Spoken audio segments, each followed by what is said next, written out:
What up? This is Rama screen at Reptacular Ranch. It's been a great day today, and we're here celebrating the new movie Turtle Tail. And I'm here with Jungle Jane. How you doing? That's me. I'm doing wonderful. It's a beautiful day. Yes, Hanging out with animals. yes. And thank you for the tour. That was awesome. No problem. It's Yeah, my pleasure. very We could talk informative. about them all day. By the way, it's the coolest nickname ever. So I'm gonna change mine to Water Buffalo Rama or something like that. I love it. So we learned so much about turtles. What do you have for us here? So Yeah. this is Sir Sheldon the Box Turtle. Aw, And there are, I believe, 2 box turtles in the movie. I believe Best friends. so. Yeah. Hanging out with a snapping turtle. Don't have one of those. But yeah, this is Sir Sheldon the Box Turtle. He's pretty amazing. He doesn't really swim, but he is still a turtle, even though he stays on land. Now, today I learned that turtles don't do ninja moves or they don't eat pizzas. They might try to eat pizza and they might try to do ninja moves, but But they're not mutants. but they're pretty cowbunga awesome. They so, are. so Reptacular Ranch, what type of animals does it provide or protection does it provide conservation wise?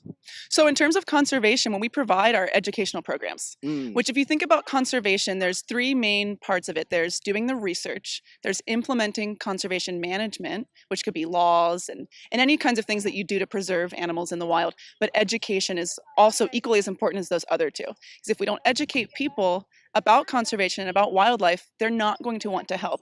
And conservation doesn't really generate money. It costs money. So we need people to be on our side. And honestly, we won't be able to save the world's biodiversity if we don't have a lot of the world's population involved in conservation. So what we do is the education aspect. mm. And we do rescue a lot of abandoned pets as well. Almost all the animals that are our ambassadors were abandoned pets. So we give them a home.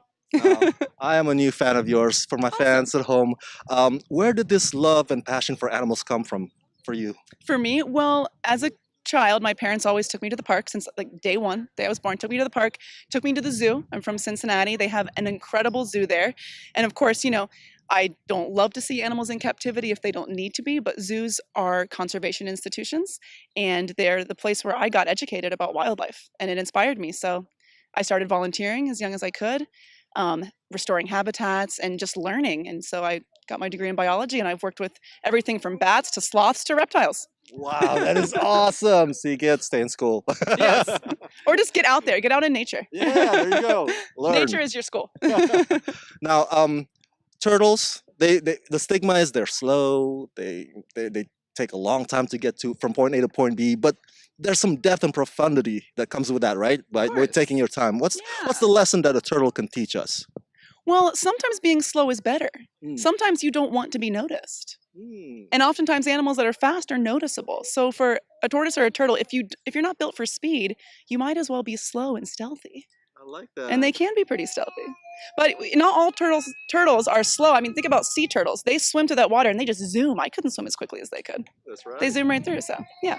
I mean, if you're carrying this big piece of armor on your body, you are sacrificing something. You're sacrificing speed, but what you're gaining is protection. So it's a trade-off. A lot of animals have this. I love that. Last question before we enjoy the day. So for my fans who love animals as much as you do, Awesome. and they want to, professional animal handler, somebody like Jungle Jane, I want to do something like she does. How do you get to that point of There your are success? so many ways to get involved. So myself and the owners of Reptacular, Corey and Jen, we all went to school for biology and we're just passionate about animals. I'm so glad I found them when I came out here and was able to work with them because they started something incredible. They went from reptile lovers to lovers of all types of animals. And so my main job is educating people. And when I have a chance, I do go out into the wild and do conservation. So there's tons of different ways to get involved. You could just be a volunteer at a local zoo, animal shelter, a wildlife shelter. You can go all over the world to help on volunteer projects, even without having a professional degree. Of course, getting the degree doesn't hurt. But like I said, you don't need to go to school to get involved. It's just really it starts by just be willing to do the work and be around the animals. Because it's not something you do for money. It's something you do because you're passionate about it. And we hire all types of people. As long as you love the animals, are willing to take good care of them, and can talk to people and deal with children, you can work for us. I'll train you.